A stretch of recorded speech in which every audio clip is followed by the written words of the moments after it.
Rubber gasket ni kita letak dengan gam gasket high temperature.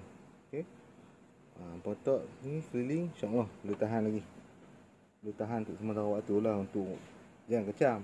Yang ni untuk orang yang tak ada modal kan. Bukan semua orang ada duit kan. Sementara benda boleh pakai sementara nak tunggu kak minyak hitam ke, ataupun nak lajak sikit lagi ke kan. Boleh lah sekali pada minyak dia keluar, leaking terus, melemuh enjin jam. Ini memang dah buat lama dah, tapi tahan. Okey. Lebih kurang dalam dekat 20,000 dah kilometer.